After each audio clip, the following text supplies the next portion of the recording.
जम्मू कश्मीर की असेंबली में पास किए गए करारदाद पर अब भी सवालों की बौछार। बीजेपी के सीनियर लीडर और असेंबली में कायद हस्बे इख्तिलाफ सुनील शर्मा बोले कि अगर उमर अब्दुल्ला या किसी और ने भी यह साबित कर दिया कि जम्मू कश्मीर के लिए खुसूसी दर्जा है तो मैं सियासत छोड़ने को हूं तैयार।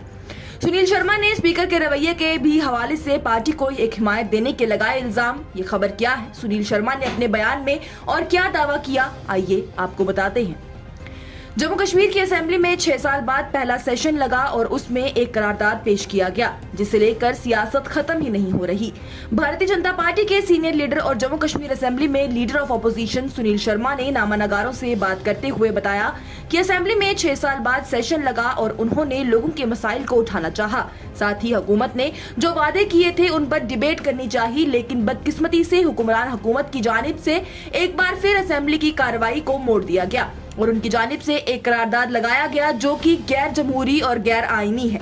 जिसकी उनकी जमात की जानिब से मुखालफत की गई और उस मुखालफत के चलते उनके लीडरान के साथ बेहद ही गलत रवैया किया गया। उन्होंने बाकी लीडरान के लगाए गए कैमरे के सामने तमाशे करने वाली बातों को भी बेबुनियाद कहा और बताया कि जो लोग ये कहते हैं उनकी जमातों में उन्हें यही सिखाया जाता है, लेकिन वो लोगों के लिए, हक के लिए और उनके लिए बोलते हैं।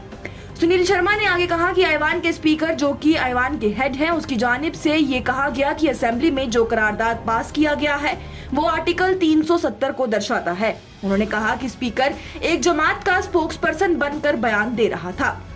जिसकी हमारी जानिब से मुखालफत की गई क्योंकि हम उसे चुपचाप बैठकर नहीं सुनते। उन्होंने आगे एक बड़ा दावा करते हुए कहा कि जम्मू कश्मीर के हवाले से खुसूसी दर्जे की बात कही गई है जो कि कहीं है ही नहीं। उन्होंने कहा कि मैंने खुला चैलेंज सभी लीडरान और यहाँ तक कि वज़ीर आला उमर अब्दुल्ला को भी दिया है कि कोई भी ये साबित कर दे कि जम्मू कश्मीर के हवाले से खुसूसी दर्जे की बात की गई है तो मैं सियासत को छोड़ ही दूंगा। उन्होंने कहा कि जब खुसूसी दर्जे के हवाले से कहीं बात की ही नहीं गई तो हम इसे चुपचाप कैसे सुनते। उन्होंने बताया कि असेंबली में आर्टिकल 370 के हवाले से करारदाद पेश किया गया है और 2 झंडे दिखाए गए थे और उसे पास किया गया, जिसे स्पीकर की जानिब से भी कहा गया कि उन्होंने जो करारदाद पास किया है वो आर्टिकल 370 को दर्शाता है। फिलहाल के लिए ये खबर है, असेंबली में पास किए गए करारदाद पर ऑपोजिशन पार्टी बीजेपी और leader of opposition Sunil Sharma के लिए किए गए दावों के हवाले से आपको क्या लगता है कि करारदाद में क्या है और उस पर आपका क्या कहना है, हमें कमेंट सेक्शन में जरूर बताएं।